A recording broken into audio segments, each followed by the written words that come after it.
Bienvenidos a un nuevo episodio de la historia de las ideas políticas que en la Fundación FAES y con el acompañamiento del profesor Ángel Rivero estamos desarrollando acerca del pensamiento de los autores de la modernidad que han pensado sobre la política de una manera más significativa, más profunda. Y hoy quien nos convoca es un autor importante en esta casa, importante para todo el que reivindique o el que se proclame liberal o reivindique el pensamiento liberal en su tradición, yo creo, más decantada. Alexis de Tocqueville, me gustaría también hacer un anuncio. Vamos a poder tener en la Fundación, en el semestre que viene, esto se graba en el mes de junio, y tenemos programada la edición de un nuevo título de nuestra colección de biografías intelectuales, precisamente referida a una biografía de Alexis de Tocqueville, que yo creo que me interesará al público que nos sigue, porque además su autor es una de las personalidades españolas más expertas y más conocedoras de Tocqueville, es el profesor Eduardo Noya, que hizo en su día una edición monumental de este libro, el libro, digamos, más conocido de Tocqueville, La democracia en América, una edición crítica con los manuscritos, etcétera, y que ahora creo precisamente se está volviendo a reeditar, precisamente en la editorial Trota, pues estos días, acaba de salir. Bien, pues quiero recordar a nuestro público que nosotros preparamos una biografía del profesor Noya dedicada a Tocqueville, que sin duda les va a interesar porque está llena de datos nuevos y de un conocimiento exhaustivo de la figura, del personaje. Y para introducirlo a mí me gustaría contar una anécdota que yo se la he oído en una presentación al propio profesor Noya, en parte como homenaje y agradecimiento al magnífico trabajo que ha hecho en esta biografía, pues la quisiera recoger. En 1944, en plena Segunda Guerra Mundial, antes del bombardeo y como acto preparatorio, antes del desembarco en Normandía y como acto preparatorio del propio desembarco, una fuerza aérea norteamericana tuvo como objetivo bombardear y destruir una posición de mando alemana situada en un punto concreto de la costa normanda. El caso es que no tuvieron éxito y solamente destruyeron del edificio en el que albergaba el puesto de mando alemán, digamos, el tejado de ese edificio. Bueno, ese edificio era ni más ni menos que el palacio de la familia Tocqueville, donde se conservaban pues, los manuscritos, los originales de la democracia en América, y el profesor Noya hace un poco la reflexión curiosa de decir, hombre, pues menos mal que en este caso los objetos de estudio del propio Alejo de Tocqueville no tuvieron éxito, porque si no yo me hubiera quedado sin los materiales para poder haber hecho mi edición crítica, ¿no? Así que, aunque solo sea en este aspecto casi mejor, que no tuvieran del todo éxito aviadores que probablemente llevarían en el bolsillo de su guerrera una edición que solían llevar en el ejército americano, una edición acerca de propagandística del momento, acerca del significado y del concepto de la democracia, que consistía precisamente en fragmentos de este libro, de La democracia en América, de Alexis de Tocqueville. Tocqueville es un personaje muy conocido, pero de todas maneras hay que volver a presentarlo probablemente. Entonces, Ángel, yo te preguntaría, ¿qué hacía Alexis de Tocqueville en América? ¿Y cómo llegó hasta allí? ¿De dónde sale Tocqueville? Bueno, pues como ha ocurrido con algunos de los personajes, ¿no?, del liberalismo francés que aparecen en esta serie, pues Alexis de Tocqueville era de una familia nobiliaria, era por vínculos familiares legitimista, y con la Revolución de julio de 1830, cuando son expulsados los Borbones, pues se encuentra en la difícil tesitura de tener que traicionar de alguna manera, si siguiese, ¿no?, como magistrado, a sus lealtades familiares, y decide pues poner un poco de tierra por medio. Es curioso que decide pues por lo tanto de irse a América, ¿no? Pero ese viaje a América no es únicamente para escapar de esa circunstancia que le es incómoda, porque es verdad que él por afinidad, digamos que no estaba tan a disgusto con el cambio de régimen, pero sí por lealtades familiares sentía cierta obligación. Y ese viaje a América es interesante, él lo ve como un viaje en el tiempo. Yo creo que esa es una cosa lo más importante, ¿no? Para Alexis de Tocqueville, en fin, antes de la Revolución, incluso el antiguo régimen ha desencadenado con los Borbones una lógica de igualdad que llega a su coronamiento con las sucesivas revoluciones que va sufriendo Francia. Y entonces piensa que la manera de saber cuál va a ser el destino de Francia es viajando en el tiempo y yendo al futuro, y el futuro son los Estados Unidos de América. Entonces hay la circunstancia familiar del cambio revolucionario de la monarquía de Julio, pero hay también la idea de que quiere saber qué es lo que va a ser de su país y para hacerlo pues se dirige a América. Y va a América, es verdad que él lee bastante sobre América antes de emprender su viaje, pero va a América con la, en fin, con la presunción, ¿no?, de que le va a decepcionar de alguna manera esa democracia, ¿no? Y sin embargo lo que encuentra en América es que muchas cosas que para él son valiosas son preservadas en América, y que la democracia no es únicamente un régimen opresivo donde una mayoría hace que el individuo desaparezca, sino que, en fin, hay un espacio para la libertad, cosa que le consuela. O sea, que él va allí, creo que teóricamente el objeto del viaje era el estudio del sistema penitenciario, porque Sí. él era magistrado, va con su amigo... Era la manera de financiar el viaje, digamos. Pero por lo que me dices, él va a encontrarse con algo que él cree que este es el futuro, esto es lo que va a pasar, esto, la democracia. Vamos a hablar de la democracia cuando leemos a Tocqueville, porque creo que no sé, pero creo que hay que tener un poco de cuidado con el concepto. Nosotros hablamos de democracia, pero cuando leemos a Tocqueville, yo creo que en su libro hay distintos sentidos en los que emplea la misma palabra, ¿no? Tengo la sensación de que, sobre todo en la primera parte, el concepto de democracia es más, por decirlo así, sociológico. Él utiliza mucho la expresión también la igualdad de condiciones, ¿no? Y probablemente entiendo yo que se está refiriendo más a la sociedad, a la naturaleza de la sociedad que él ve en Estados Unidos, que pues no tiene relieves, no tiene aristocracias y no hay diferencias. Supongo que es más. Efectivamente, ¿no? Esa es la idea. Claro, Estados Unidos es desde su origen una sociedad sin nobleza, y una sociedad con igualdad de condiciones entre todos sus miembros. Si dejamos, en fin, si ignoramos, ¿no?, a los nativos y a los negros, etcétera, etcétera, ¿no? Entonces, la sociedad radicalmente igualitaria de América es la democracia social. Esto es importante para Tocqueville, porque él, como aristócrata o como noble, no imagina la libertad en una sociedad donde todos son absolutamente iguales, ¿no? Piensa que en una sociedad de esa radical igualdad no existen autoridades sociales, y al no existir esas autoridades intermedias, por lo tanto, el poder del Estado y el poder de la opinión pública no encuentran ningún freno, y el espacio para la libertad, que es básicamente sentirse diferente, pues no existe. Entonces, para él, América es la igualdad absoluta de condiciones, como has señalado. Es algo que él va adivinando que en la Revolución Francesa, a partir de la Revolución Francesa, ¿no?, y de una manera sistemática, ¿no?, a través de cada episodio revolucionario, ¿no?, se va afirmando en Francia, ¿no?, una lógica de la igualdad que hace que la libertad, tal como la imagina un noble francés, ¿no?, como un freno al poder centralizado, pues desaparezca, ¿no? Efectivamente. Pero también habla de la libertad política, y habla también de las instituciones políticas norteamericanas, ¿no? A mí me da la sensación de que cuando hablamos en su día de Benjamín Constant, hacíamos la diferenciación entre libertad de los modernos y libertad de los antiguos. Yo, cuando Alexis de Tocqueville habla de democracia, y creo que literalmente lo dicen alguna vez, lo vincula con el concepto de libertad política, y podría decirse que él junta las dos cosas, la libertad de los modernos y de los antiguos, la libertad de demoprotección, la libertad de esferas de autonomía, digamos, particular, en la que no debe haber injerencia gubernamental del poder público, y también la libertad de participar en el proceso de creación de las leyes, etcétera, ¿no? Y además a eso le junta la idea de igualdad, o sea, que hace una especie de compact cuando habla de democracia en el sentido institucional o político. No sé si estás de acuerdo. Sí, estoy de acuerdo, ¿no? Él adivina el peligro, él lo ve con cierta prevención, ¿no? Y hay una frase muy bonita, ¿no?, en la segunda introducción al libro, ¿no?, donde Alexis de Tocqueville dice que los amigos, ¿verdad?, no nos dicen la verdad, y los enemigos, de los enemigos no nos la creemos, ¿no? Y él quiere hablar contando de la democracia lo bueno y lo malo. Y cuando habla de lo malo, habla de esta pulsión, digamos, igualadora, ¿no?, que es la opinión pública homogénea, falta de autoridades, que hace que cualquiera que sea diferente se sienta oprimido.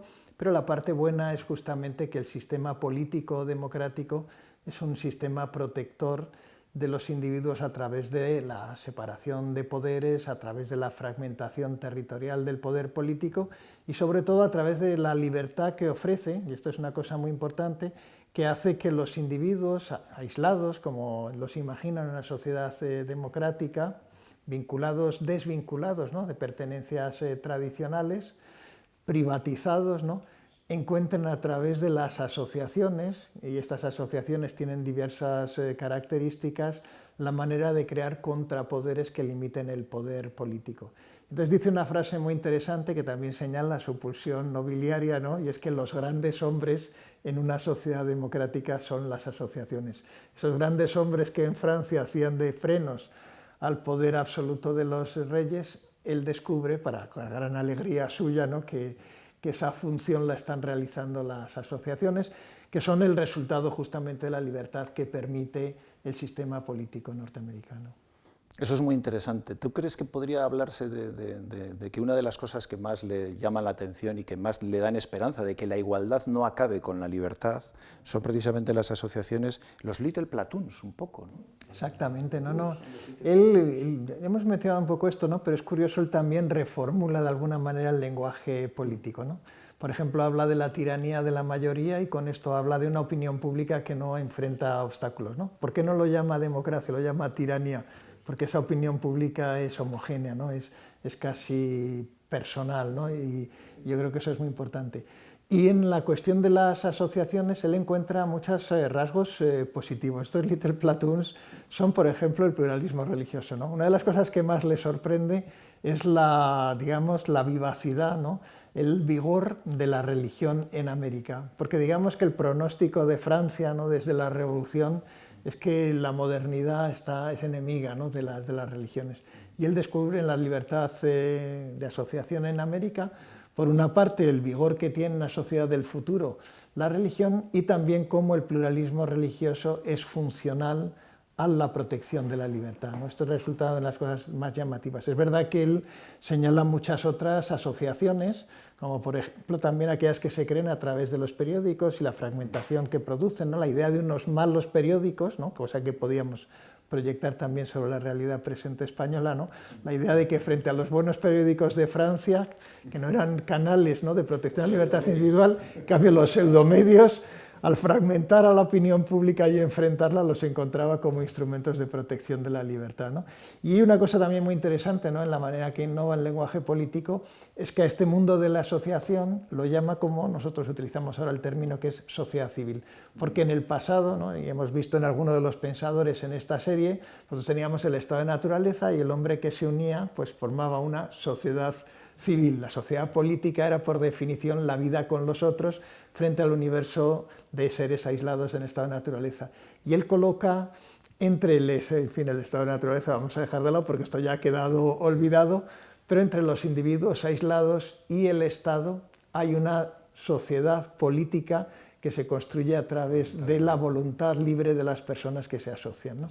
Y esto para él es un descubrimiento fantástico porque encuentra aquí el fundamento esencial de la protección de la libertad, ¿no? Precisamente, y al hilo de esto, tenía apuntado una frase cuando habría que abordar esto, que es yo creo que el contenido esencial del libro, ¿no? Yo lo tengo apuntado como título Fatalidad y riesgos de la expansión democrática, es decir, la idea de que la democracia entendida como igualdad de condiciones, como colapso de la sociedad tradicional, jerárquica, de los estamentos nobiliarios y tal, como lo que providencialmente casi estaba dictado por una especie de ley de la historia y no se podía resistir, había que utilizar esa marea que venía, digamos, para el bien, para preservar la libertad y que no se la llevara por delante el torrente democrático, ¿no? Y tenía apuntado una frase que me parece que le retrata mucho al personaje. Dice: tengo por las instituciones democráticas una inclinación cerebral, dice, pero soy aristócrata por instinto. Desprecio y temo a la masa. Amo con pasión la libertad, la igualdad y el respeto a los derechos, pero no estrictamente a la democracia. Es decir, claro, él se refiere en ese sentido, ¿no? Y cuando habla de los riesgos, yo creo, de lo que él llama tiranía democrática o despotismo democrático, a mí me llama la atención que al revés de las críticas que en su época, por supuesto, se lanzaban a lo que se llamaba democracia, que ya vimos en otro capítulo que ni siquiera los padres fundadores americanos, para ellos era una palabra prestigiosa, ellos estaban fundando una república, no una democracia, porque tenían esa concepción que venía de Grecia y de Roma de lo que la democracia podía resultar, pero las críticas clásicas hasta Tocqueville tienen más que ver con la idea de un gobierno que produce alteraciones, desórdenes, anarquía, atomización, exasperación de los egoísmos.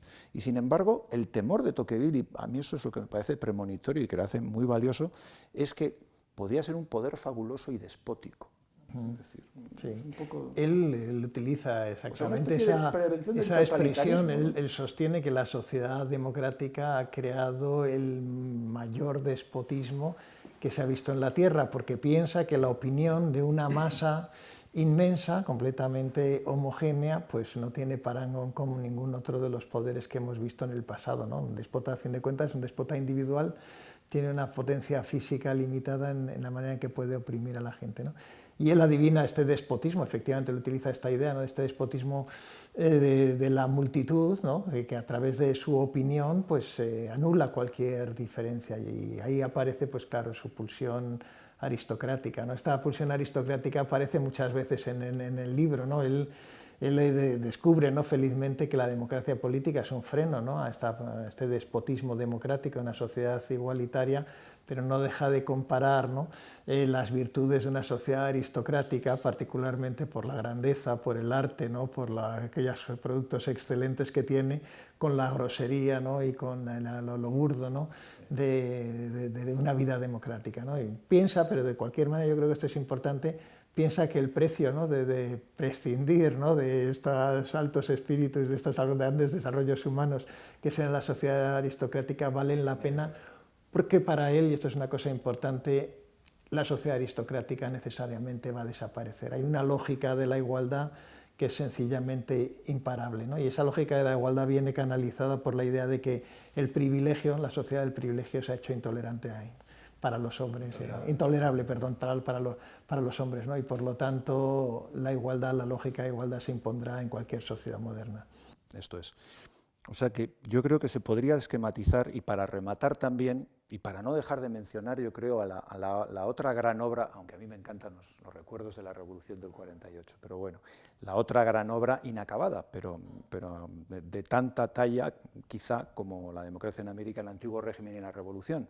Yo creo que ahí también está insinuado otras melodías del mismo tema, ¿no? Es decir, el peligro del despotismo que suponen, a mi juicio, los dos ingredientes que él veía como más amenazadores del futuro que él estaba intuyendo, ¿no? Por un lado, la centralización, que no había dejado de ocurrir por el mero hecho de que hubiera tenido lugar la revolución. La centralización que venía ya de la monarquía había continuado después. Y también hay incluso un cierto Tocqueville economista, es decir, habla también del intervencionismo y una especie de pequeña crítica avant la lettre de los excesos de un posible intervencionismo económico que él ve llegar. Y yo creo que como paliativos, no sé cómo lo ves tú, y si quieres podríamos desarrollar esto un poco, que precisamente las opciones que él da, porque él, y acabo yo con una cita, él tiene, me parece muy bonita porque es un poco la que indica un poco cuál es el propósito de su pensamiento, no es puramente descriptivo, sino tiene algo también de prescriptivo. Dice, indicar a los hombres lo que hay que hacer para escapar a la tiranía y al falseamiento, sin dejar de ser democráticos, es la idea general en que puede resumirse mi libro, dice, ¿no? Entonces, yo no sé, yo creo que él, cuando habla de centralización como un peligro, habla también de la posibilidad de descentralizar y va por ahí cuando exalta las asociaciones voluntarias, una especie de anticipo de subsidiariedad, podríamos hablar en esos términos, y luego también, contra todo intervencionismo, pues también sigue siendo un pensador que promueve el constitucionalismo y los límites al poder, ¿no?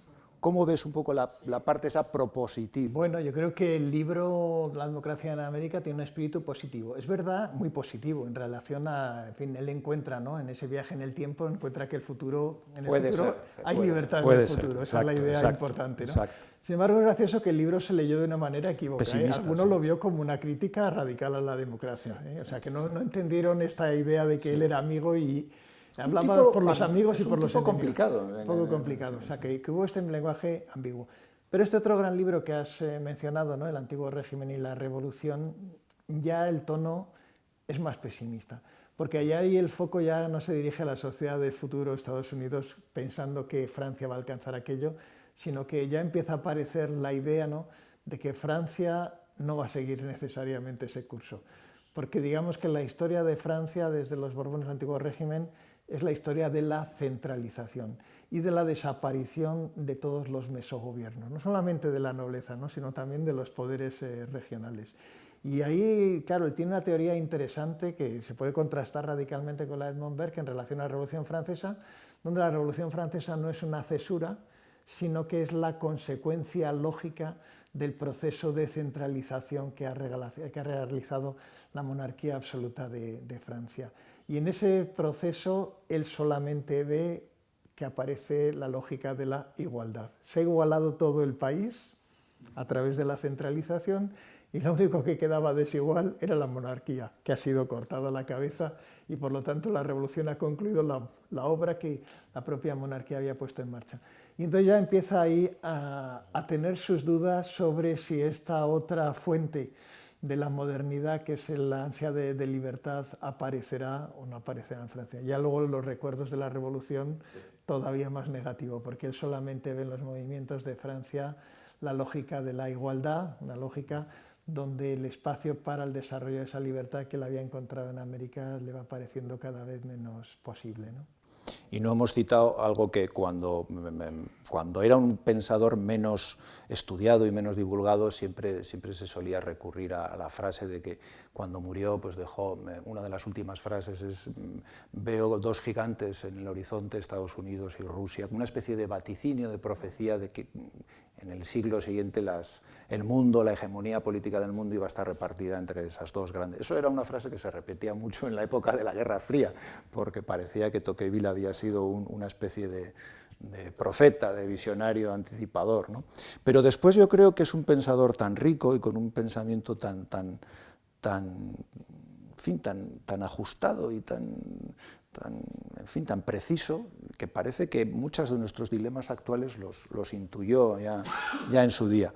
Así que yo creo que con Alexis de Tocqueville encaramos ya, esta sí que va a ser la recta final de esta serie de historia de las ideas políticas, y concluiremos en el próximo capítulo con un examen al pensamiento, a la vida y a la obra de otro liberal, amigo también y correspondiente de Alexis de Tocqueville, con John Stuart Mill. Hasta ese momento les emplazamos a que nos sigan acompañando hasta el próximo capítulo. Muchas gracias.